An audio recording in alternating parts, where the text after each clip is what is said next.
যেটা ইতোপূর্বে আমরা দেখেছি এবং যেটা নিয়ে আমরা অনেক আকাঙ্ক্ষা, আশা এবং আমাদের অনেক প্রত্যাশার বিষয়, সেটা হলো ট্রান্সফরমেশন অফ সেন্টেন্স। এই ট্রান্সফরমেশন অফ সেন্টেন্সটা মোস্ট ইম্পর্ট্যান্ট একটা পার্ট আমাদের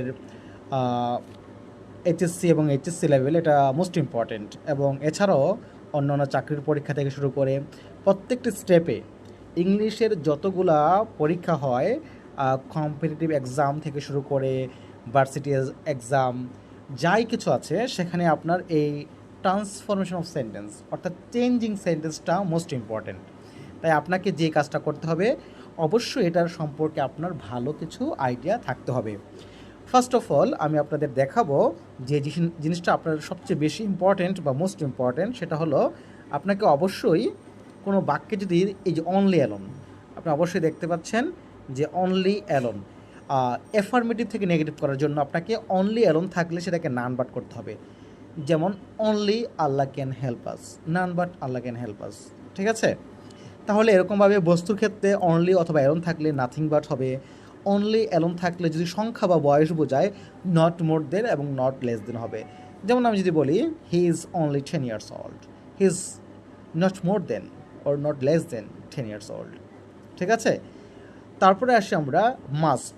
মাস্ট মানে অবশ্যই।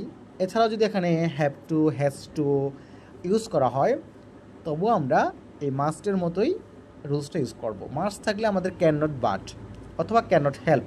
আর ক্যান নট হেল্প ইউজ করলে আপনাকে অবশ্যই আইএনজি ফর্ম ইউজ করতে হবে। তাহলে এই যে এখানে যেটা দেওয়া আছে সেটা হলো ক্যান নট বাট, মাস্ট অথবা হ্যাভ টু, হ্যাজ টু থাকলে can not but. I must go there, I can not but go there. I must go there, I can not but go there. তারপরে both and থাকলে আপনাকে not only but also use করতে হবে। আমি বললাম not only Mita but also Raju do it. তাহলে এটাকে যদি আমি অ্যাফার্মেটিভ করি, not only Mita but also Raju do it, তাহলে both Mita and Raju do ইট।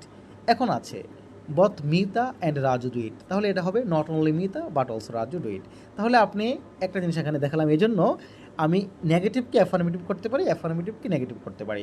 অর্থাৎ আপনি আপনার ইচ্ছা মতো যেভাবে, যে বাক্যটা যদি নেগেটিভ থাকে এটাকে অ্যাফার্মেটিভ করতে বলে, তাহলে আপনি এটার ভাইস ভার্সা রুলসটা ইউজ করবেন। অর্থাৎ এটা থাকলে এটা করবেন, অ্যাফার্মেটিভ থাকলে অ্যাফার্মেটিভটাকে নেগেটিভ, নেগেটিভ থাকলে এটাকে অ্যাফার্মেটিভ করবেন। তাহলে আপনার জন্য দুটাই জানা হয়ে গেল। মানে একই সাথে দুইটা রুলস আপনি একটু মাথা খাটিয়ে এটাকে চেষ্টা করবেন যাতে আপনার আয়ত্তে চলে আসে। তারপরে আছে এভরি সাবজেক্টিভ ওয়ার্ড